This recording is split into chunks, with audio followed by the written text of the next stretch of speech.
Hi ಎಲ್ಲರಿಗೂ ನಮಸ್ಕಾರ. ಎಲ್ಲರೂ ಹೇಗಿದ್ದೀರಾ? ಎಲ್ಲರೂ ಆರಾಮಾಗಿದ್ದೀರಾ ಅಂತ ಭಾವಿಸ್ತಾ ಇವತ್ತಿನ ಈ ವಿಡಿಯೋನ ಶುರು ಮಾಡೋಣ ಬನ್ನಿ. ಇವತ್ತು ಬೆಳಗ್ಗೆ ತಿಂಡಿಗೆ ನಾನು ದೋಸೆ, ಆಲೂಗೆಡ್ಡೆ ಪಲ್ಯ ಮತ್ತು ಚಟ್ನಿನ ಮಾಡಿದ್ದೆ. ನಾನು ಯಾವಾಗಲೂ ದೋಸೆ ಹಿಟ್ಟನ್ನು ಈ ಥರ ಒಂದು ಬಾಕ್ಸಲ್ಲಿ ಹಾಕಿ ಎತ್ತಿ ಇಟ್ಟಿರ್ತೀನಿ. ಯಾಕಂದರೆ ನಮ್ಗೆ ಎಷ್ಟು ಕ್ವಾಂಟಿಟಿಯಲ್ಲಿ ಬೇಕೋ ಅಷ್ಟು ಕ್ವಾಂಟಿಟಿಯಲ್ಲಿ ಹಿಟ್ಟನ್ನ ರುಬ್ಬಿದಾಗ ಕೆಲವೊಂದೊಂದು ಸಲ ಜಾಸ್ತಿ ಹಿಟ್ಟನ್ನು ಹಾಕಿರ್ತೀವಿ, ಜನ ಜಾಸ್ತಿ ಇದ್ದಾಗ. ಕಮ್ಮಿ ಇದ್ದಾಗ ಕಮ್ಮಿ ಹಿಟ್ಟನ್ನು ರುಬ್ಬಿರ್ತೀನಿ. ಸೊ ಯಾವಾಗಲಾದರೂ ಒಂದು ಪಾತ್ರೆನ ಹೊಂದಿಸ್ಬೇಕು ಅಥವಾ ಸ್ಟೀಲ್ ಪಾತ್ರೆಗೆ ಹಾಕಿಡಬೇಕು ಅಂದರೆ ಅದನ್ನು ಹುಳಿ ಬರ್ಸೋಕ್ಕೆ 2-3 ಪಾತ್ರೆಗಳಾಗ್ತಾಯಿತ್ತು. ಯಾಕೆಂದರೆ ಜಾಸ್ತಿನ ರುಬ್ಬಿದಾಗ ಎಕ್ಸ್ಟ್ರಾ ಪಾತ್ರೆಗಳಿಗೆ ಹಾಕಬೇಕಿತ್ತು. ಎಕ್ಸ್ಟ್ರಾ ಪಾತ್ರೆಗಳಿಗೆ ಹಾಕಬೇಕು ಅಂದರೆ ತುಂಬ ಹಾಕಿ ಹಾಗೂ ಇಡೋಗಿಲ್ಲ, ಯಾಕೆಂದರೆ ಅದು ಜಾಸ್ತಿ ಹುಳಿ ಬಂದುಬಿಟ್ರೆ ಬಂದುಬಿಡುತ್ತೆ. ಒಂದು 2-3 ಪಾತ್ರೆಗೆ ಹಾಕಿ ಎತ್ತಿಡಬೇಕಿತ್ತು. ಸೊ ಹಾಗಾಗಿ ನಾನು ಈ ಥರ ಒಂದು ಬಾಕ್ಸ್ನ ಮಾಡ್ಕೊಂಡಿದ್ದೀನಿ. ಕಮ್ಮಿ ಆಗಲಿ ಜಾಸ್ತಿ ಆಗಲಿ ಈ ಬಾಕ್ಸಿಗೆ ಹಾಕಿ ಇಟ್ಬಿಡ್ತೀನಿ. ಜಾಸ್ತಿ ಆದ್ರೂ ಒಂದು ಅರ್ಧ ಆದ್ರೂ 1/4 ಬಸಿ ಬಂದಿರುತ್ತೆ ಅಷ್ಟೇ. ಸೊ ಹಾಗಾಗಿ ನನಗೆ ಇದು ಸ್ವಲ್ಪ ಈಸಿ ಅನ್ನಿಸ್ತು. 2-3 ಪಾತ್ರೆ ಮಾಡೋದಕ್ಕಿಂತ ಇದೊಂದು ಬಾಕ್ಸಿಗೆ ಹಾಕಿ ಎತ್ತಿ ಕಬೋರ್ಡಲ್ಲಿ ಇಟ್ಬಿಟ್ರೆ ಗಾಳಿನೂ ಆಡೋದಿಲ್ಲ, ಬೇಗನೆ ಹುಳಿ ಬರುತ್ತೆ. ಬೆಳಗ್ಗೆ ಹುಳಿ ಬಂದಿದ್ದಾದಮೇಲೆ ನಮಗೆ ಎಷ್ಟು ಬೇಕೋ ಅಷ್ಟನ್ನು ಬೇರೆ ಪಾತ್ರೆಗೆ ಎತ್ಕೊಂಡು ಯೂಸ್ ಮಾಡ್ಕೋಬಹುದು. ಅದಕ್ಕೆ ನಾನು ಆಲೂಗೆಡ್ಡೆ ಪಲ್ಯನ ಮಾಡ್ತಾಯಿದ್ದೀನಿ. ನಮ್ಮನೇಲಿ ಏನಂದರೆ ದೋಸೆ ಮಾಡಿದ್ರೆ ಅದಕ್ಕೆ ಆಲೂಗೆಡ್ಡೆ ಪಲ್ಯ ಮತ್ತು ಚಟ್ನಿ ಎರಡೂ ಇರಲೇಬೇಕು. ಯಾವುದಾದ್ರೂ ಒಂದು ಮಿಸ್ ಮಾಡಿದ್ರೂ ಬೇಜಾರು ಮಾಡ್ಕೊಳ್ತಾರೆ. ದೋಸೆ ಕಾಂಬಿನೇಷನ್ ಆಗಿ ಪಲ್ಯ ಇಲ್ವಾ ಅಂತ ಕೇಳ್ತಾರೆ, ಚಟ್ನಿ ಇಲ್ವಾ ಅಂತ ಕೇಳ್ತಾರೆ. ಸೊ ಹಾಗಾಗಿ ನಾನು ಯಾವಾಗ ದೋಸೆ ಮಾಡಿದ್ರೂ ಅದಕ್ಕೆ ಆಲೂಗೆಡ್ಡೆ ಪಲ್ಯ ಮತ್ತು ಕಾಂಬಿನೇಷನ್ ಆಗಿ ಚಟ್ನಿ ಇರಲೇಬೇಕು.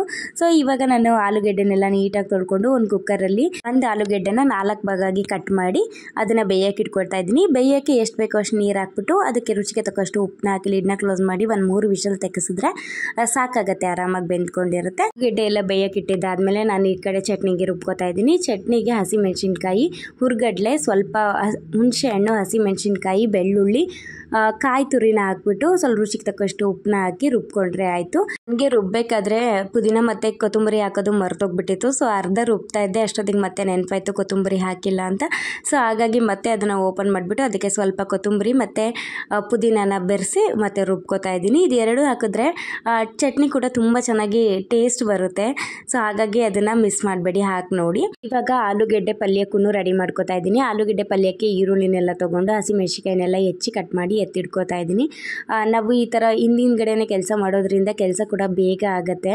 ನಾವೆಲ್ಲಾದರೂ ಅದು ಬೇಯೋವರೆಗೂ ಕಾಯೋಣ ಅಂತ ಕೂತ್ಕೊಂಡ್ರೆ ಖಂಡಿತವಾಗ್ಲೂ ಮಿಕ್ಕಿದ ಕೆಲಸ ಮಾಡ್ಕೊಳ್ಳೋಕೆ ಸಾಧ್ಯನೇ ಆಗೋದಿಲ್ಲ. ಯಾಕೆಂದರೆ ಬೆಳಗ್ಗೆ ತುಂಬಾ ಬ್ಯುಸಿ ಮಾರ್ನಿಂಗ್ ಇರುತ್ತೆ.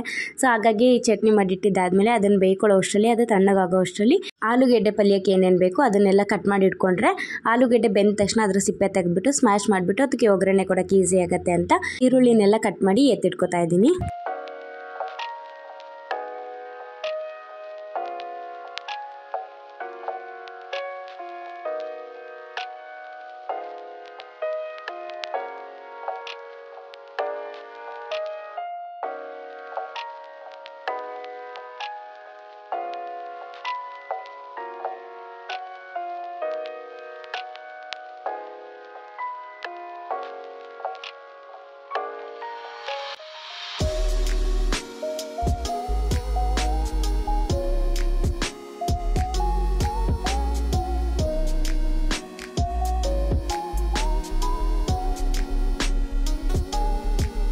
ಅಷ್ಟರಲ್ಲಿ ಆಲ್ರೆಡಿ ನನ್ನ ಮಗಳಿಗೆ ಟೈಮ್ ಕೂಡ ಆಗಿಬಿಟ್ಟಿತ್ತು ಸ್ಕೂಲ್ಗೆ. ಸೊ ಹಾಗಾಗಿ ಅವಳನ್ನು ಫಸ್ಟು ಚಟ್ನಿ ಮಾಡಿಟ್ಟಿದ್ನಲ್ವ, 2 ದೋಸೆ ಹಾಕ್ಬಿಟ್ಟು ತಿನ್ನಿಸಿ ಚಟ್ನಿ ಇಟ್ಬಿಟ್ಟು ಕಳಿಸೋಣ, ಆಮೇಲೆ ಪಲ್ಯ ಮಾಡ್ಕೊಳ್ಳೋಣ ಅಂತ ಇವಾಗ ಅವಳಿಗೆ ದೋಸೆನ ಹಾಕ್ತಾಯಿದ್ದೀನಿ. ದೋಸೆನ ನೀವು ನೋಡ್ತಾ ಇರ್ಬೋದು ಎಷ್ಟು ಚೆನ್ನಾಗಿ ಬಂದಿತ್ತು ಅಂದರೆ ಸೇಮ್ ನಾವು ಹೋಟೆಲಲ್ಲಿ ಏನು ತಿಂತೀವಲ್ವ ಮಸಾಲೆ ದೋಸೆ, ಸೇಮ್ ಅದೇ ಥರನೇ ಇರುತ್ತೆ. ನಾನು ಇದ್ರ ಮೇಲೆ ಎಣ್ಣೆನ ಸ್ಪ್ರೆಡ್ ಮಾಡ್ಕೋತಾ ಇದ್ದೀನಿ. ನಿಮ್ಗೆ ಇಷ್ಟ ಇದ್ದರೆ ತುಪ್ಪ, ಬೆಣ್ಣೆ ಏನು ಬೇಕಾದರೂ ಹಾಕೋಬೋದು. ಆದರೆ ನಿಜವಾಗ್ಲೂ ಸೀರಿಯಸ್ಲಿ ತುಂಬಾ ಟೇಸ್ಟಿಯಾಗಿ ಬಂದಿರುತ್ತೆ. ಎಷ್ಟು ಕಲರಾಗಿ ಬಂದಿತ್ತು ದೋಸೆ ಅಂದರೆ ನಾನು ಇದಕ್ಕೆ ಯಾವುದೇ ಥರ ಸಕ್ಕರೆನ ಯೂಸ್ ಮಾಡಿಲ್ಲ. ಸಕ್ಕರೆ ಹಾಕಿದ್ರೆ ದೋಸೆ ಕಲರ್ ಬರುತ್ತೆ ಅಂತ ಹೇಳ್ತಾರೆ, ಬಟ್ ನಾನು ಸಕ್ಕರೆ ಕೂಡ ಏನೂ ಯೂಸ್ ಮಾಡಿಲ್ಲ. ನೀವು ನೋಡ್ಬೋದು ಎಷ್ಟು ಚೆನ್ನಾಗಿ ಸೇಮ್ ಹೋಟೆಲಲ್ಲಿ ಬರುವಂತಹ ಮಸಾಲೆ ದೋಸೆ ಥರನೇ ಬಂದಿದೆ.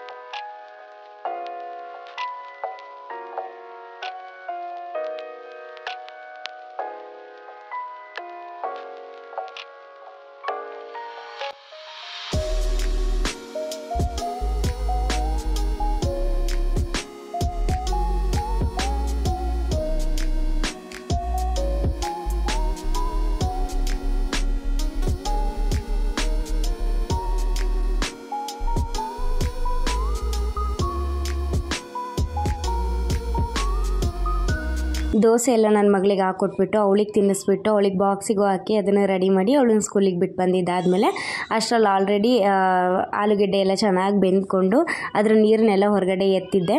ಸ್ವಲ್ಪ ತಣ್ಣಗೆ ಕೂಡ ಆಗಿತ್ತು, ಹಾಗಾಗಿ ಅದರ ಸಿಪ್ಪೆನೆಲ್ಲ ಬಿಡಿಸ್ಕೊತಾ ಇದ್ದೀನಿ.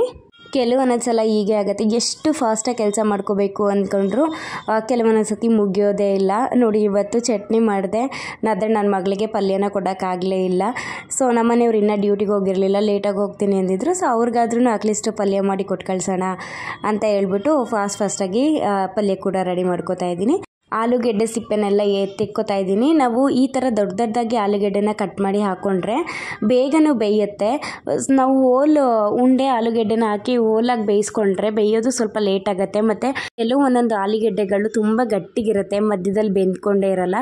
ಸೊ ಹಾಗಾಗಿ ಈ ಥರ ದಪ್ಪಾಗಿ ಕಟ್ ಮಾಡಿ ಹಾಕ್ಕೊಂಡ್ರೆ ಬೇಗನೂ ಬೇಯ್ಕೊಳ್ಳುತ್ತೆ. ಮತ್ತು ನಮಗೆ ಸಿಪ್ಪೆ ತೆಗಿಯೋಕ್ಕೂ ತುಂಬ ಈಸಿ ಆಗುತ್ತೆ. ಮತ್ತು ತೆಗೆದಾಗ ಅದು ಬೇಗ ಕೂಡ ತಣ್ಣಗಾಗತ್ತೆ, ಸಿಪ್ಪೆ ತೆಗಿಯೋಕ್ಕೆ ಈಸಿ ಆಗುತ್ತೆ. ಸೊ ಹಾಗಾಗಿ ನಾನು ಈ ಥರ ಕಟ್ ಮಾಡಿ ಹಾಕೋತಾ ಇದ್ದೀನಿ. ನಾನು ಫುಲ್ಲು ಮೆತ್ತಗಾಗೋವರೆಗೂ ಏನು ಬೇಯಿಸ್ಕೊಂಡಿಲ್ಲ, ಅದನ್ನು ಸ್ವಲ್ಪ ಗಟ್ಟಿಗಿರೋಗೆ ಬೇಯಿಸ್ಕೊತಾ ಇದ್ದೀನಿ. ಯಾಕೆಂದರೆ ಆಲೂಗೆಡ್ಡೆ ಪಲ್ಯ ತುಂಬ ಮೆತ್ತಗಾದರೆ ನಮ್ಮನೇಲಿ ಯಾರಿಗೂ ಇಷ್ಟ ಆಗಲ್ಲ. ಸೊ ಹಾಗಾಗಿ ಈ ಥರ ಬೇಯಿಸ್ಕೊಂಡು ಎತ್ತಿಟ್ಕೋತಾ ಇದ್ದೀನಿ. ಅದು ಸ್ವಲ್ಪ ತಣ್ಣಗಿದ್ದರಿಂದ ನಾನು ಇವಾಗಲೇ ಅದನ್ನು ಕೈಯಲ್ಲೇ ಸ್ಮ್ಯಾಶ್ ಮಾಡಿಕೊಂಡೆ. ಯಾಕಂದರೆ ನಾವು ಒಟ್ಟಿಗೆ ಒಗ್ಗರಣೆ ಒಳಗಡೆ ಸ್ಮ್ಯಾಶ್ ಮಾಡಬೇಕಾದ್ರೆ ಕೆಲವೊಂದೊಂದು ಕಡೆ ಅದು ಸ್ಮ್ಯಾಶ್ ಆಗುತ್ತೆ, ಕೆಲವೊಂದೊಂದು ಕಡೆ ಆಗಲ್ಲ. ಸೊ ಹಾಗಾಗಿ ನಾವು ಹೊರಗಡೆನೇ ಈ ಥರ ಸ್ಮ್ಯಾಶ್ ಮಾಡಿ ಇಟ್ಕೊಂಡ್ರೆ ಆರಾಮಾಗಿ ಈಸಿಯಾಗಿ ಕೈಯಲ್ಲೇ ಮಾಡ್ಕೋಬಹುದು. ಕೈ ನೀಟಾಗಿರುತ್ತಲ್ವ, ಕೈಯಲ್ಲೇ ಮಾಡಿಕೊಂಡ್ರೆ ಏನು ತೊಂದರೆ ಇಲ್ಲ. ಸೊ ಇವಾಗ ಸ್ಮ್ಯಾಶ್ ಮಾಡ್ಕೊಂಡಿದ್ದೆಲ್ಲ ಆದಮೇಲೆ ಒಂದು ಕಡಾಯಿನ ಇಟ್ಬಿಟ್ಟು ಆ ಕಡಾಯಿಗೆ ಎಣ್ಣೆ ಹಾಕ್ಬಿಟ್ಟು ಎಣ್ಣೆ ಚೆನ್ನಾಗಿ ಬಿಸಿ ಆದಮೇಲೆ ಸಾಸಿವೆ, ಜೀರಿಗೆ, ಕಡಲೆಬೇಳೆ, ಹಸಿಮೆಣಸಿನ್ಕಾಯಿ ಹಾಕಿ ಸ್ವಲ್ಪ ಕರಿಬೇವು ಹಾಕಿ ಹುರ್ಕೋತಾ ಇದ್ದೀನಿ. ಅದೆಲ್ಲ ಚೆನ್ನಾಗಿ ಹುರಿದಿದ್ದಾದಮೇಲೆ ನಾವು ಹೆಚ್ಚಿಟ್ಕೊಂಡಿರುವಂತಹ ಈರುಳ್ಳಿನ ಹಾಕಿ ಈರುಳ್ಳಿ ಕಲರ್ ಚೇಂಜ್ ಆಗೋವರೆಗೂ ಚೆನ್ನಾಗಿ ಫ್ರೈ ಮಾಡ್ಕೋಬೇಕು.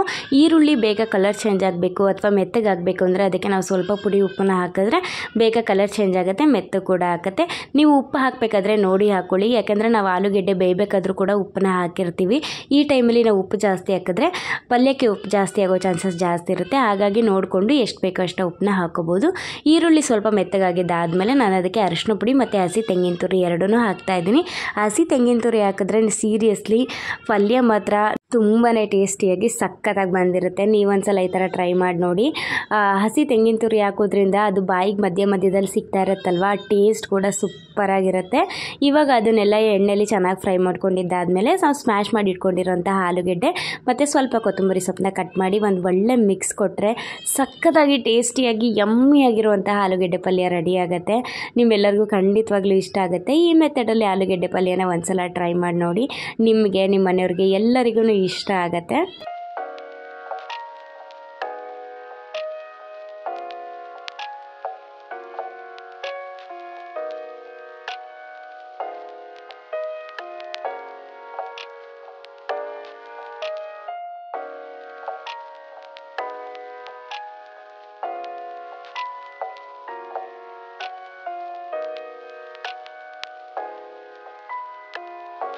ಸೀರಿಯಸ್ಲಿ ಆಲೂಗೆಡ್ಡೆ ಪಲ್ಯ, ಚಟ್ನಿ, ದೋಸೆ ಸಖತ್ತಾಗಿ ಬಂದಿತ್ತು, ಟೇಸ್ಟಿಯಾಗಿ ಬಂದಿತ್ತು. ತಿಂಡಿ ಎಲ್ಲ ತಿನ್ಕೊಂಡಿದ್ದಾದಮೇಲೆ ಟೀ ಎಲ್ಲ ಕುಡಿದ್ಬಿಟ್ಟು ಸ್ವಲ್ಪ ಆಚೆ ಹೋಗೋಣ ಅಂತ ಹೊರಟಿದ್ದೀನಿ. ಅದಕ್ಕೋಸ್ಕರ ರೆಡಿ ಆಗ್ತಾ ಇದ್ದೀನಿ. ಇವತ್ತು ಏನಕ್ಕೆ ಆಚೆ ಹೋಗ್ತಾ ಇದ್ದೀವಿ ಅಂದರೆ ನನ್ನ ಮಗನಿಗೆ ಆಧಾರ್ ಕಾರ್ಡ್ ಮಾಡಿಸ್ಬೇಕಿತ್ತು. ಅವನಿಗೆ ಆಲ್ರೆಡಿ 1 ವರ್ಷ 4 ತಿಂಗಳು, ಆದರೆ ಇನ್ನೂ ಆಧಾರ್ ಕಾರ್ಡ್ನ ಮಾಡಿಸಿರಲಿಲ್ಲ. ಇವತ್ತು ಅವರು ಮನೆಯಲ್ಲೇ ಇದ್ದಿದ್ದರಿಂದ ಸ್ವಲ್ಪ ಲೇಟಾಗಿ ಡ್ಯೂಟಿಗೆ ಹೋಗ್ತೀನಿ ಅಂತ ಹೇಳಿದ್ರಿಂದ ಆಧಾರ್ ಕಾರ್ಡ್ ಮಾಡಿಸ್ಕೊಂಡು ಬರೋಣ ಅಂತ ಹೊರಟಿದ್ದೀವಿ. ಅದಕ್ಕೆ ರೆಡಿ ಆಗ್ತಾ ಇದ್ದೀನಿ. ಈ ಟಾಪ್ ನೋಡಿದಿರಲ್ಲ, ನಾನು ಅವತ್ತು ಸ್ಟಿಚ್ ಮಾಡಬೇಕಾದ್ರೆ ಹೇಳಿದ್ದೆ ಈ ಟಾಪ್ನ ನಾನು ಸ್ಟಿಚ್ ಮಾಡ್ತಾ ಇದ್ದೀನಿ ಅಂತ. ಇದನ್ನು ನಾನೇ ಸ್ಟಿಚ್ ಮಾಡ್ಕೊಂಡಿರೋ ಅಂತಹ ಟಾಪ್. ಹೇಗೆ ಕಾಣಿಸ್ತಿದೆ, ಹೇಗೆ ಸ್ಟಿಚ್ ಮಾಡ್ಕೊಂಡಿದ್ದೀನಿ ಕಮೆಂಟ್ ಮಾಡಿ ತಿಳಿಸಿ. ನನಗಂತೂ ತುಂಬಾ ಖುಷಿ ಅನ್ನಿಸ್ತು. ನಾವು ಸ್ಟಿಚ್ ಮಾಡ್ಕೊಂಡಿರೋ ಟಾಪ್ ಅಲ್ವಾ, ನಮಗೆ ಚೆನ್ನಾಗೇ ಇದೆ ಅಂತ ಅನಿಸುತ್ತೆ. ಬಟ್ ನೋಡ್ತಿರೋದು ನೀವಲ್ವಾ ಹೇಗೆ ಕಾಣಿಸ್ತಿದೆ, ನೀಟಾಗಿ ಬಂದಿದೆಯಾ ಅಂತ ಹೇಳಿ ಕಮೆಂಟ್ ಮಾಡಿ. ಬೇಗ ತಿಂಡಿ ಮುಗಿಸ್ಬಿಟ್ಟು ಬೇಗ ಹೋಗೋಣ ಅಂತ ಹೊರಟಿದ್ವಿ. ಯಾಕಂದರೆ ಅಲ್ಲಿ ಮಧ್ಯಾಹ್ನ ಆಗಿಬಿಟ್ರೆ ಅವ್ರು ಊಟಕ್ಕೆ ಹೋದರೆ ಮತ್ತೆ ಸಿಗೋದು ಲೇಟ್ ಆಗುತ್ತೆ. ಮತ್ತು ಇವತ್ತು ಆಗುತ್ತೋ ಇಲ್ವೋ, ಮತ್ತು ನಮಗೆ ರಜಾ ಇಲ್ಲ ನಾಳೆ. ಸೊ ಹಾಗಾಗಿ ಇವತ್ತೇ ರಜಾ ಇದ್ದಾಗಲೇ ಮಾಡಿಸ್ಕೊಬಿಟ್ಟೋಣ ಅಂತ ಬೆಳಗ್ಗೆನೇ ಬೇಗನೆ ಹೊರಟಿದ್ದೀವಿ ತಿಂಡಿ ಮುಗಿಸ್ಕೊಂಡ ತಕ್ಷಣ. ದಯವಿಟ್ಟು ಎಲ್ಲರೂ ಆಧಾರ್ ಕಾರ್ಡ್ನಾಗ ಮಾಡಿಸಿ, ಯಾರು ಮಾಡಿಸಿಲ್ಲ ಅಂತ ಅಪ್ಡೇಟ್ ಮಾಡಿಸ್ಬೇಕಾಗಿರೋರು ಅಪ್ಡೇಟ್ನ ಮಾಡಿಸಿ. ಯಾಕಂದರೆ ಇವತ್ತಂತೂ ಎಲ್ಲದಕ್ಕೂ ಆಧಾರ್ ಕಾರ್ಡ್ನ ಕೇಳ್ತಾ ಇದ್ದಾರೆ. ಸೊ ಫೈನಲಿ ಆಧಾರ್ ಕಾರ್ಡ್ ಮಾಡಿಸ್ಕೊಂಡು ಬಂದಿದ್ದು ಮುಗೀತು. ಬಟ್ ಆಧಾರ್ ಕಾರ್ಡ್ ಮಾಡೋ ಪ್ರೊಸೆಸ್ ತುಂಬಾ ಲಾಂಗ್ ಇತ್ತು. ಯಾಕಂದರೆ ಇವಾಗ ನಾವು ಅವನಿಗೆ ಆಧಾರ್ ಕಾರ್ಡ್ ಮಾಡೋ ಕೊಟ್ಟು ಬಂದಿದ್ದೀವಲ್ಲ, ಅದು ಇನ್ನೂ 3 ಮಂತ್ಸ್ ಆದಮೇಲೆ ನಮ್ಮ ಕೈಗೆ ಸಿಗತ್ತಂತೆ. ಸೊ ಅದನ್ನು ವೆರಿಫೈ ಮಾಡಬೇಕಂತೆ, ಕಸ್ಟಮರ್ ಕೇರಿಗೆ ಫೋನ್ ಮಾಡಿ ಅದನ್ನು ಮತ್ತೆ ಅಪ್ಡೇಟ್ ಮಾಡಿಸ್ಬೇಕಂತೆ. ಸೊ ಈಗೆಲ್ಲ ಹೇಳಿದ್ರು. ಹಾಗಾಗಿ ಯಾರು ಮಾಡಿಸಿಲ್ಲ ಆದಷ್ಟು ಬೇಗನೆ ಮಾಡಿಸಿ, ಯಾಕಂದರೆ ಇವಾಗ ಮಾಡಿಸ್ತೀನಿ ಅಂದರು ಅದು ನಮಗೆ ಇನ್ನು ನೆಕ್ಸ್ಟ್ 3 ತಿಂಗಳು ಬಿಟ್ಬಿಟ್ಟು ಕೈಗೆ ಸಿಗುತ್ತೆ. ಸೊ ಹಾಗಾಗಿ ಆದಷ್ಟು ಬೇಗನೆ ಮಾಡಿಸಿ ಅಂತ ಹೇಳ್ತಾ ಇದ್ದೀನಿ. ಮತ್ತು ನೀವು ಹೊಸದಾಗಿ ಚಿಕ್ಕ ಮಕ್ಕಳಿಗೆ ಆಧಾರ್ ಕಾರ್ಡ್ನ ಮಾಡಿಸ್ಬೇಕು ಅಂದರೆ ಬೆಂಗಳೂರು 1ನಲ್ಲಿ ಫ್ರೀಯಾಗೇ ಮಾಡಿಕೊಡ್ತಾರೆ, ದುಡ್ಡೆಲ್ಲ ಏನು ತೊಗೊಳ್ಳಲ್ಲ, ಫ್ರೀಯಾಗಿ ಆಧಾರ್ ಕಾರ್ಡ್ನ ಮಾಡಿಕೊಡ್ತಾರೆ. ಯಾರು ಮಾಡಿಸಿಲ್ಲ ದಯವಿಟ್ಟು ಆದಷ್ಟು ಬೇಗ ಹೋಗಿ ಮಾಡಿಸಿ. ಸೊ ಆಧಾರ್ ಕಾರ್ಡ್ ಮಾಡಿಸಿ ಎಲ್ಲ ಬರೋ ಒಳಗಡೆ ಆಲ್ರೆಡಿ ಮಧ್ಯಾಹ್ನ 3 ಗಂಟೆ ಆಗೋಗ್ಬಿಟ್ಟಿತ್ತು. ಬಿಸಿಲು ಅಂದರೆ ಎಷ್ಟೊತ್ತಿಗೆ ಮನೆಗೆ ಹೋಗ್ತೀನಪ್ಪ ಅಂತ ಅನಿಸ್ಬಿಟ್ಟಿತ್ತು. ಸೊ ಮನೆಗೆ ಬಂದ ತಕ್ಷಣ ಫಸ್ಟು ಡ್ರೆಸ್ ಕೂಡ ಚೇಂಜ್ ಮಾಡಲಿಲ್ಲ, ಹಾಗೆಯೇ ಜ್ಯೂಸನ್ನ ಮಾಡ್ತಾಯಿದ್ದೀನಿ. ನಿಂಬೆಹಣ್ಣು ಕೂಡ ಮನೇಲಿತ್ತು, ತುಂಬ ಬಾಯಾರಿಕೆ ಆಗ್ತಾಯಿತ್ತು. ಹಾಗಾಗಿ ಜ್ಯೂಸ್ ಮಾಡ್ಕೊಂಡು ಕುಡಿಯೋಣ ಅಂತ ಜ್ಯೂಸನ್ನ ಮಾಡ್ತಾಯಿದ್ದೀನಿ. ನಾನು ಈ ಜ್ಯೂಸ್ಗೆ ಮಾಮೂಲಿ ಸಿಂಪಲ್ ನಿಂಬೆಹಣ್ಣಿನ ಜ್ಯೂಸ್ ಮಾಡ್ತಿರೋದ್ರಿಂದ ಎಲ್ಲರಿಗೂ ಗೊತ್ತಿರೋ ಹಾಗೆ ನೀರು, ಸಕ್ಕರೆ, ನಿಂಬೆಹಣ್ಣು, ಅದಕ್ಕೆ ನಾನು ಜ್ಯೂಸ್ಗೆ ಅಂತಲೇ ಏಲಕ್ಕಿ, ಚಕ್ಕೆ ಎಲ್ಲದನ್ನು ಪುಡಿ ಮಾಡಿ ಇಟ್ಕೊಂಡಿರ್ತೀನಿ. ಇದು ಸ್ವಲ್ಪ ಜಾಸ್ತಿ ಎಕ್ಸ್ಟ್ರಾ ಟೇಸ್ಟ್ ಕೊಡುತ್ತೆ. ಸೊ ಹಾಗಾಗಿ ಅದನ್ನು ಕೂಡ ಮಿಕ್ಸ್ ಮಾಡಿ ಎಲ್ಲರೂ ಕುಡ್ದಿದ್ದಾಯಿತು. ಅಷ್ಟೊತ್ತಿಗೆ ನನ್ನ ಮಗಳು ಕೂಡ ಸ್ಕೂಲಿಂದ ಬಂದಿದ್ಲು, ಅವಳನ್ನು ಬರ್ತಾನೆ ಕರ್ಕೊಂಡು ಬಂದಿದ್ವಿ. ಸೊ 3 ಜನ ಜ್ಯೂಸ್ನ ಕುಡಿದ್ಬಿಟ್ಟು ಸ್ವಲ್ಪ ಹೊತ್ತು ರೆಸ್ಟ್ ಮಾಡಿದ್ವಿ. ಐ ಹೋಪ್ ಈ ವಿಡಿಯೋ ಎಲ್ಲರಿಗೂ ಇಷ್ಟ ಆಗಿದೆ ಅಂತ ಅನ್ಕೋತೀನಿ. ಇಷ್ಟ ಆಗಿದರೆ ಲೈಕ್ ಮಾಡಿ, ಶೇರ್ ಮಾಡಿ, ಕಮೆಂಟ್ ಮಾಡಿ, ಸಬ್ಸ್ಕ್ರೈಬ್ ಮಾಡಿಕೊಂಡು ಸಪೋರ್ಟ್ ಮಾಡಿ. ದಯವಿಟ್ಟು ಸಬ್ಸ್ಕ್ರೈಬ್ ಮಾಡ್ಕೊಳ್ಳಿ ಅಂತ ಕೇಳ್ತಾ ಇದ್ದೀನಿ.